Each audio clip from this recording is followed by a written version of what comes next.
तो भारतीय बाजार वैसे तो एक दायरे में ही कामकाज कर रहे हैं। निचले स्तरों से रिकवरी के बाद एक रेंज बाउंड ट्रेड है मार्केट्स के अंदर, लेकिन अभी करीब करीब 34 अंकों का ड्रॉप मार्केट्स में देखने को मिला है। स्लाइटली मार्केट्स अब धीरे धीरे नीचे की तरफ जाता हुआ दिखाई पड़ रहा है। सेंसेक्स रफली 113 अंक नीचे है, निफ्टी बैंक 50 अंक नीचे है, लेकिन ब्रॉडर मार्केट्स जो है यानी कि मिड कैप स्मॉल कैप वहाँ पर कोई दिक्कत नहीं। 3-4% के आसपास की बढ़त है स्मॉल कैप इंडेक्स में, and likewise mid cap index भी करीब करीब 1.25% ऊपर कामकाज करते हुए। तो ब्रॉडर मार्केट्स में खरीदारी है, फ्रंट लाइन इंडेक्स जो है वो एक रेंज के अंदर कामकाज करता हुआ दिखाई पड़ रहा है। तो ओवरऑल मार्केट की सिचुएशन थोड़ी स्केप्टिकल, बजट से पहले कह लीजिए, इकोनॉमिक सर्वे के दिन कह लीजिए। एडवांस डिक्लाइन में जो 1500-1550 शेयर तेजी में थे वो अब 1473 शेयर तेजी में है, वहाँ पर खरीदारी है।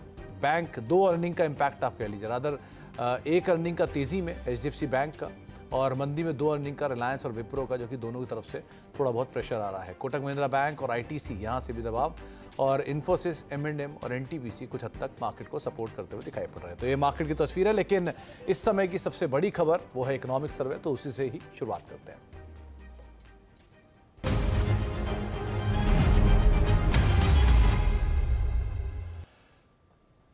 तो कल बजट से पहले वित्त मंत्री ने इकोनॉमिक सर्वे में अच्छी इकोनॉमी की तस्वीर पेश की है। इकोनॉमिक सर्वे लोकसभा में पेश हो चुका है। मौजूदा वित्त वर्ष में 6.5 से 7% रह सकता है रियल GDP ग्रोथ। साथ ही निजी सेक्टर में सरकार और पार्टनरशिप पर और जोर दिया गया है। हमारे साथ हमारे सहयोगी लक्ष्मण रॉय मौजूद हैं तमाम डिटेल्स के साथ साथ नीरज जी भी मौजूद हैं स्टूडियो में, जिनसे हम बातचीत करेंगे इन आंकड़ों को लेकर। लेकिन पहले लक्ष्मण जी, इकोनॉमिक सर्वे की डिटेल आप आधा घंटा पहले ही निकाल चुके हैं सबसे पहले, और बहुत हद तक चीज़ें वही हैं जो आप पहले ही बखान कर चुके हैं, लेकिन 6.5 से 7% की ग्रोथ, PPP मॉडल पे कामकाज, एग्रीकल्चर पे थ्रस्ट और बहुत सारी चीज़ें हैं। क्या डिटेल है आपके पास? बिल्कुल आपने सही कहा कि हम लोगों ने जो 8 बजे अपने दर्शकों को सुबह बताया था, ठीक हूबहू वही बातें आर्थिक सर्वे में कही गई हैं। और चालू कारोबारी साल यानी फाइनेंशियल ईयर 2025 तक जो है रियल GDP का ग्रोथ का अनुमान 6.5 से 7% के बीच रहने का अनुमान जताया गया है। ये रियल GDP ग्रोथ का अनुमान जो है ये अपने आप में काफी महत्वपूर्ण इसलिए माना जा रहा है क्योंकि एक समय में जब रिजर्व बैंक ने GDP ग्रोथ का अनुमान 7.2% बढ़ाकर कर दिया, IMF ने ग्रोथ का अनुमान बढ़ाया, फिच ने ग्रोथ का अनुमान बढ़ाया, वैसे में आर्थिक सलाहकार विभाग जो वित्त मंत्रालय का वो थोड़ा सा कंजर्वेटिव है, ग्रोथ को लेकर के 6.5 से 7% रहने का अनुमान जताया है। और इसमें एक और महत्वपूर्ण बात यह है कि प्राइवेट इन्वेस्टमेंट बढ़ाने पर, निजी निवेश बढ़ाने पर इस पर खास फोकस करने की बात कही गई है। फिस्कल डेफिसिट, वित्तीय घाटा, उसमें अनुशासन जारी रहेगा, इस बात के संकेत यहाँ पे मिले हैं। FY 26 तक फिस्कल डेफिसिट GDP का 4.5% तक आ सकता है, ऐसा अनुमान यहाँ पे जताया गया है। एयरपोर्ट में 72,000 करोड़ रुपए के कैपेक्स की बात की गई है। रोजगार को लेके 2 बातें काफी महत्वपूर्ण है। एक तो शिक्षा और रोजगार में संतुलन बनाना होगा, यानी जो पढ़ाई कर रहे हैं वो रोजगार की जरूरत के हिसाब से पढ़ाई करें, और रोजगार देने में निजी क्षेत्रों की भूमिका काफी अहम होगी, ये आर्थिक सर्वे में कहा गया है। और कहा यह भी गया है कि आर्थिक सर्वे में कि रोजगार को लेकर निजी क्षेत्र और सरकार आपस में पार्टनरशिप करे, जहां पे रोजगार ज्यादा आ पाए उस पर आपको फोकस करना पड़ेगा। 2030 तक भारत ग्लोबल ड्रोन हब बन सके, इसको आपको ज्यादा जोर देना पड़ेगा। एक और बात रोजगार को लेके एक जो आंकड़े आ रहे हैं उसमें यह है कि जनवरी-मार्च 2023 में शहरी बेरोजगारी दर घट के 6.7% हो गई है, लेकिन अनुमान यह है कि अभी रोजगार थोड़ा सा मध्यम गति से आगे बढ़ता रहेगा। तो ये एक फोकस है। एग्रीकल्चर को लेके, एग्रीकल्चर को कहा गया है कि चूंकि आर्टिफिशियल इंटेलिजेंस की वजह से सर्विस सेक्टर बहुत अच्छा नहीं कर पाएगा, तो एग्रीकल्चर को आप जो है एक ग्रोथ इंजन के तौर पर देखिए, ग्रोथ के ड्राइवर के तौर पर विकसित करिए। अलग अलग छोटे छोटे लैंड है, वो एक सबसे बड़ा इशू है। सिंचाई पर ज्यादा खर्च करिए, तो एग्रीकल्चर पे विशेष फोकस किया गया। एक और महत्वपूर्ण एक लाइन बोल देता हूँ, बाकी इस पर आगे चर्चा की जाएगी कभी शाम में, वह मेंटल हेल्थ को लेकर एक बड़ा लंबा चौड़ा चैप्टर लिखा गया है, और मेंटल हेल्थ को इकोनॉमिक के नजर से देखा गया है, और कहा है कि मेंटल हेल्थ के मोर्चे पर सरकार को बहुत कुछ करने की जरूरत है। तो कई सारी चीज़ें जो कि की हाइलाइट्स के तौर पे आपने सुनी इकोनॉमिक सर्वे के तौर पर। नीरज जी मौजूद है। नीरज जी, बहुत सारे जो बातें अभी लक्ष्मण जी कह रहे थे कि शायद PPP मॉडल पे कामकाज होगा, 72,000 करोड़ रुपए के आसपास का एयरपोर्ट्स के ऊपर एक्सपेंशन है। क्या गैदर कर पा रहे हो बजट में इसमें? देखिए, ये बजट ऐसा लग रहा है जैसे जो एंट्रीम बजट आया था उसी का एक एक्सटेंशन है। और इसमें एक चीज़ जो मुझे अभी तक, हालांकि अभी उसमें बहुत डिटेल में अंदर चीज़ें होंगी, एम्प्लॉयमेंट फोकस सरकार इस बार करेगी और करना पड़ेगा। क्योंकि जिस स्थिति में हम लोग हैं, अगर 6.5-7% की ग्रोथ गवर्नमेंट एक्सपेक्ट कर रही है, तो फिर बहुत बड़ा जॉब क्रिएशन कैसे होगा। और वो सर्वे ही कह रहा है कि आईटी में बहुत बड़ी एम्प्लॉयमेंट की अपॉर्चुनिटी इस साल शायद नहीं होगी। तो फिर मैन्युफैक्चरिंग या रूरल इंडिया में खेती किसानी जुड़े, वहाँ पे आपको ध्यान देना पड़ेगा। तो मुझे लगता है बजट में कुछ ऐसे ऐलान आप ज़रूर सुनेंगे जो एम्प्लॉयमेंट जनरेट करें। जैसे एक out of the box idea है कि पीएलआई स्कीम इतनी आप चला रहे हैं, तो पीएलआई के साथ आप जॉब जोड़िए ना, कि पीएलआई का फ़ायदा उठाने वाली कंपनियां जॉब कितने दे रही हैं। अगर आप एआई रोबो से पीएलआई का फ़ायदा ले रहे हैं, तो फिर वो जॉबलेस ग्रोथ हो गई। सरकार इस पर ध्यान देगी, मुझे ऐसा लगता है, क्योंकि पिछले 3-4-5 सालों में जिस तरीके से सिचुएशन बनी है, वो एक बहुत बड़ा चैलेंज है जॉब के नज़रिए से। तो एक फोकस ये होगा। दूसरा, रूरल इलाके की इनकम बढ़े, हाथ में पैसे आए उनके, तो वो भी एक जरूरी। अब बहुत ज़्यादा बार बार एमएसपी बढ़ाने से फ़ायदा नहीं होने वाला, तो यील्ड बढ़ाने पर फोकस होना चाहिए कि उसी 1 एकड़ में ज़्यादा उपज पैदा हो, जिससे आपकी वॉल्यूम में जनरेशन होगा। तो यील्ड बढ़ाने पर फोकस होगा, जिससे रूरल इनकम ड्राइव होगी और लार्जली एम्प्लॉयमेंट जनरेशन वाली स्कीम लानी पड़ेंगी। तो अदरवाइज ये बजट सिर्फ एक कैपेक्स ओरिएंटेड बजट आपको देखने को मिलेगा, जो कि शायद मुझे लगता है सरकार अब चुनाव नतीजों के बाद ज़्यादा सतर्क हो गई है। तो क्या टियर 2, टियर 3 सिटीज़ या वो स्टेट्स जो कि अब तक इन फोकस नहीं थे, उन पे ज़्यादा आएगा थ्रस्ट?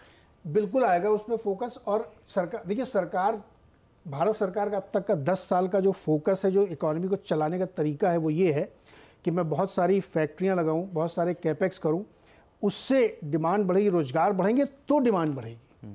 लेकिन ऐसा हुआ क्या? कैपेक्स तो हर साल सरकार ने बहुत किया, लेकिन उससे डिमांड वैसी जनरेट नहीं हुई जिससे कि नौकरियां बढ़ें। तो अब क्या हाथ में पैसे देके, हाथ में मतलब ये नहीं करो कि कैश डोल आउट करेंगे, ऐसी स्कीम्स जिसमें लोगों का कंजम्पशन बढ़े। जब कंजम्पशन बढ़ेगा, डिमांड बढ़ेगी, तो फैक्ट्रियां लगेंगी, तो एम्प्लॉयमेंट आएगा। तो क्या सरकार अब इस तरफ थोड़ा टिल्ट करेगी? ये एक बैलेंस बनाना पड़ेगा। हालांकि कंजम्पशन से ग्रोथ नहीं ड्राइव होती, क्योंकि जीडीपी जो है प्रोडक्ट और सर्विसेज से आती है, और कंजम्पशन का 50% नॉन कैपिटल कंजम्पशन होता है, जिससे कोई जॉब डिमांड क्रिएट नहीं होती है। तो सरकार को ये भी देखना कि प्योर कंजम्पशन पर ना चले जाएं आप, कि खाली बस पैसा दो और लोग मजे करें। इन्फ्लेशन कंसर्न है वो फिर इन्फ्लेशनरी हो जाएगा। ऐसी डिमांड जनरेट होनी चाहिए जहाँ पे कैपिटल एसेट्स बढ़ें, कि अगर हमारे हाथ में सस्ता पैसा आ रहा है तो मैं गाड़ी खरीदूं, मैं फ्रिज खरीदूं, तो ये कैपिटल जनरेट करें। 1 साल से ऊपर का अगर खर्चा आप कर रहे हैं तो कैपिटल फॉर्मेशन माना जाता है। मुझे लगता है सरकार इस पर ध्यान देगी जरूर। चले, तो बहुत सारी चीज़ें इस पे तो नज़र रहेगी ही, लेकिन कल बजट से पहले प्रधानमंत्री की विपक्ष से के सहयोगियों से अपील की है। उन्होंने कहा कि अमृतकाल का महत्वपूर्ण बजट है और ये बजट 5 साल की मजबूत नींव रखेगा। आपको सुनवाते हैं। ये बजट अमृतकाल का एक महत्वपूर्ण बजट है। हमें 5 साल का जो अवसर मिला है, आज का बजट हमारे उन 5 साल के कार्य की दिशा भी तय करेगा। और ये बजट 2047 जब आजादी के 100 साल होंगे, तब विकसित भारत का जो हमारा सपना है, उस सपने को पूरा करने की मजबूत नींव वाला बजट लेकर के हम कल देश के सामने आएंगे। तो कल बजट लेके देश के सामने आएंगे, लेकिन कौन से नंबर्स जिन पर आपको नज़र रखनी है, इंपॉर्टेंट नंबर्स जो कि की नंबर्स हैं, वो नीरज जी समझ लेते हैं। नीरज जी, बहुत सारी चीज़ें आएंगी बजट में, बहुत सारे स्टेटमेंट आएंगे, प्लान्स आएंगे, केपेक्स आएंगे, लेकिन कौन से की नंबर्स इनके ऊपर नज़र रखी जाए? देखिए, 4-5 नंबर, इससे ज़्यादा आपको ध्यान नहीं देना। आपको एक तो ध्यान देखना कि कुल बजट का साइज़ क्या है। 47.5 लाख करोड़ से ज़्यादा है या कम है, क्योंकि इंटरिम बजट उसके आसपास था। तो पहला नंबर आपको ये पढ़ना है कि बजट का टोटल साइज़ क्या है। उसके बाद सरकार की आमदनी क्या है, कि सरकार की जो रेवेन्यू जनरेशन स्कीम है, वो टैक्स के जरिए जो आती है, वो कितनी आ रही है। तो अगर 38 लाख करोड़ का टैक्स रेवेन्यू है या उससे ज़्यादा होता, चूँकि इनकम टैक्स में मॉपअप काफ़ी बढ़ा है, तो क्या ये इससे ऊपर नंबर जाता है क्या? अगर इससे ऊपर नंबर जाता है तो बोरोइंग कम होगी। तो बोरोइंग का फिगर आप लेके आए स्क्रीन पे, क्योंकि तीसरा नंबर आपको ध्यान रखना है कि सरकार कर्जा कितने लेती है। तो 12 लाख करोड़ या इससे कम होना चाहिए, इससे ज़्यादा नहीं होना चाहिए। उसके बाद 5वां नंबर होगा, जो बाजार बहुत सुना जाता है, कि फिस्कल डेफिसिट कितना है। 5.1% का टारगेट लेके चले हैं। अगर इससे नीचे ले आते हैं, क्योंकि सरकार के पास इसमें पैसा है इनकी किटी में, इनकम टैक्स बहुत आया, 2 लाख करोड़ का डिविडेंड मिला आरबीआई से, तो क्या ये कह सकते हैं कि FY25 में 5% का रहेगा? अगर ये इन्होंने बोल दिया तो बहुत अच्छा रहेगा। और आखिरी नंबर है कैपेक्स, 11.5 लाख करोड़ का कैपेक्स इन्होंने अनाउंस किया था। इसमें अगर थोड़ा बहुत इजाफा होगा तो बाजार बहुत खुश होगा। अगर इसमें थोड़ी कमी होगी रिवाइज एस्टीमेट में तो बाजार को अच्छा नहीं लगेगा। तो ये 5 नंबर आपको ध्यान रखना है। डिसइन्वेस्टमेंट, डाइवेस्टमेंट का टारगेट मुझे नहीं लगता, मुझे लगता है एसेट मोनेटाइजेशन के थ्रू कुछ एक फिगर आ सकता है। चलिए, तो ये 5 नंबर जिनके ऊपर आपको नज़र रखनी है, इसके आगे पीछे भी इंपॉर्टेंट चीज़ें हैं, लेकिन ये 5 की हैं, इनको आप ज़रूर ध्यान रखिएगा। एक ब्रेक का वक्त हो गया, ब्रेक के बाद लौटते हैं और एक बड़ी चौपाल हमने की है बजट से रिलेटेड कि कहाँ कहाँ पर आपकी नज़र हो, किन सेक्टर पे क्या उम्मीदें लगाई जा रही हैं, क्या क्या हो सकता है, इन सब पर एक चौपाल छोटे से ब्रेक के उस पार।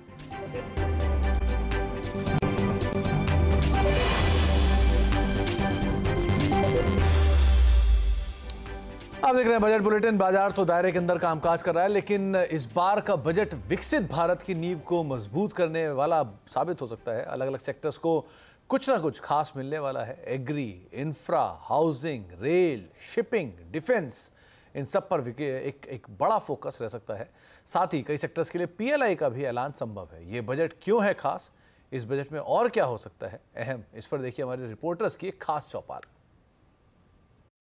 मोदी सरकार के तीसरे कार्यकाल का पहला बजट पेश किया जा रहा है। ऐसे समय बजट पेश किया जा रहा है जब अर्थव्यवस्था में मांग पैदा करना एक सबसे बड़ी चुनौती है। ऐसे समय में बजट पेश किया जा रहा है जब रोजगार पैदा करना एक सबसे बड़ी चुनौती है। इसके लिए बजट में क्या कुछ खास हो सकता है, इस पर हमारी पूरी टीम लगातार नजर बनाए हुए है और हम अपनी टीम के साथ यहाँ पे हैं वित्त मंत्रालय के ठीक सामने और आपको बताएंगे कि जो बजट पेश होगा उसमें क्या कुछ खास निकल कर आएगा। सबसे पहले शुरुआत करते हैं अपने सहयोगी आलोक के साथ, जो कि इंडस्ट्री और फाइनेंस मिनिस्ट्री दोनों पर काफी पैनी नजर रखता है। आलोक, जब बात रोजगार की और आर्थिक विकास की होती है तो सबसे ज्यादा जोर इस बात पर होता है कि इंडस्ट्री को आप पुश करिए, इंडस्ट्री को बढ़ावा दीजिए।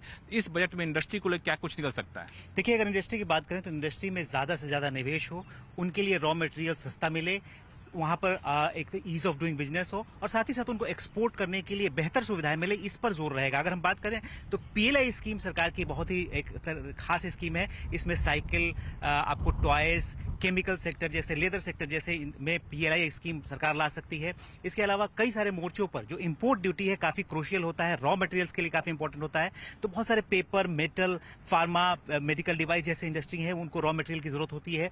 वो उनके लिए रॉ मटेरियल पर इंपोर्ट ड्यूटी में कटौती या बढ़ावा की जा सकती है। तो ये ताकि रॉ मटेरियल सस्ता मिले। इसके अलावा एक्सपोर्ट एक बड़ा मुद्दा रहता है हमेशा डोमेस्टिक मैन्युफैक्चरिंग के लिए। तो एक्सपोर्ट के लिए उनके लिए एक्सपोर्ट हब बनाने की बात चल रही है कि एक्सपोर्ट हब बनाया जाए। साथ ही साथ एक्सपोर्ट प्रमोशन एक नई बॉडी बनाई जाए जो कि उनको एक्सपोर्ट करने में मदद करेगी। इसके अलावा उनको कई तरह के और इंसेंटिव दिए जा सकते हैं मार्केटिंग वगैरह के लिए। और साथ ही साथ अगर बात करें ईज ऑफ डूइंग बिजनेस के मोर्चे पर, तो बहुत सारी जो डोमेस्टिक चीजें हैं उनमें उनको ईज ऑफ डूइंग बिजनेस दिया जाएगा। और उनके लिए जैसे डीप टेक पॉलिसी है, स्टार्टअप काफी बड़ा रोजगार देने वाला सेक्टर है, वहां पर डीप टेक पॉलिसी नई ऐलान की जा सकती है। तो इस तरह के कदम सरकार उठा सकती है, इसमें रोजगार भी ज्यादा मिले, एक्सपोर्ट भी हो और इंडस्ट्री को भी फायदा मिले। ये काफी बड़ी बात है कि इंडस्ट्री को बढ़ावा दिया जाएगा ताकि रोजगार के नए मौके पैदा हो।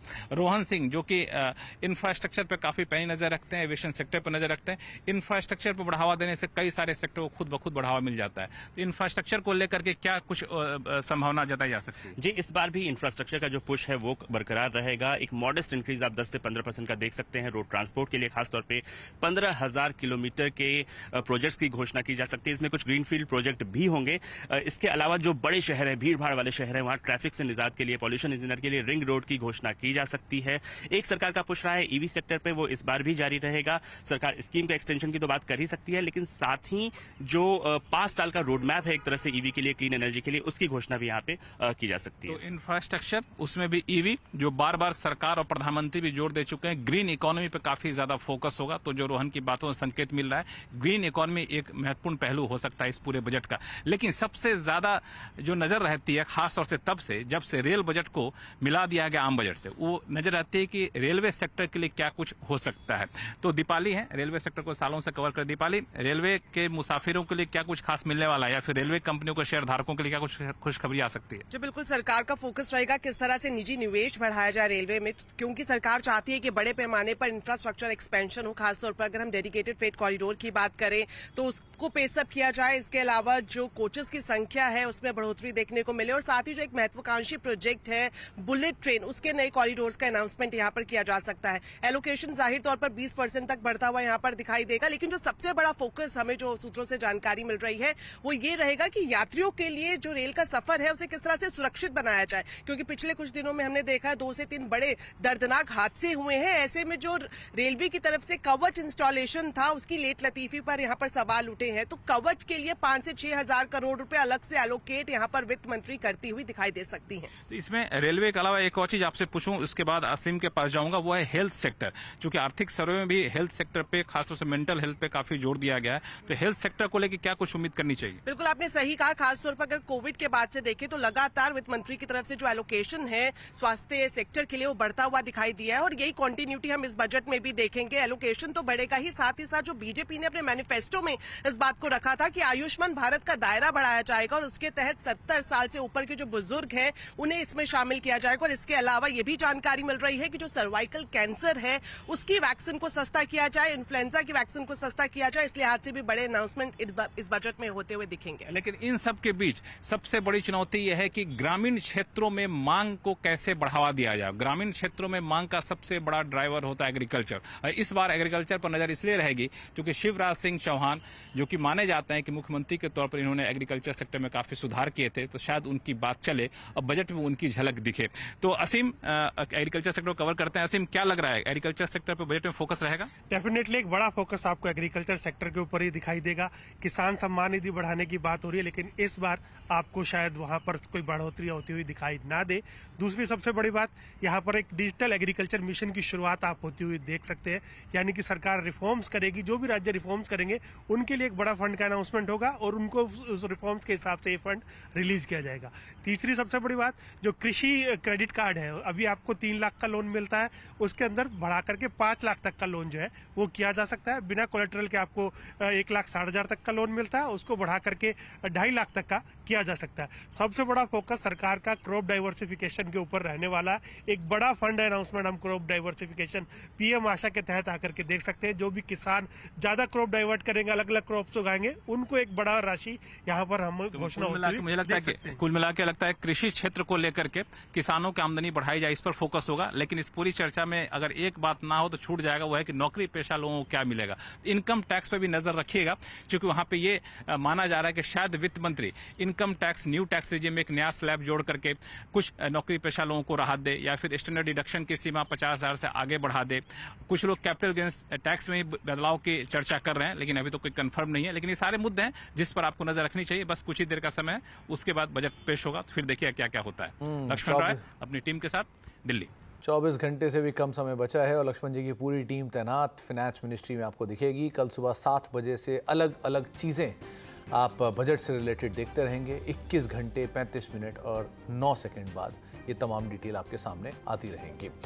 अब ब्रेक का वक्त हो गया है। ब्रेक के उस पार नीरज जी बने रहेंगे और वो इकोनॉमिक सर्वे के ऊपर एक विस्तृत चर्चा करेंगे। डीके जोशी जी हमारे साथ मौजूद होंगे, उनसे तो बातचीत जारी रहेगी। लेकिन मार्केट्स एक रेंज बाउंड ट्रेड के अंदर कामकाज कर रहा है। बजट बुलेटिन में फिलहाल इतना ही। एक ब्रेक के उस पार नीरज जी के साथ खास चर्चा। नमस्कार।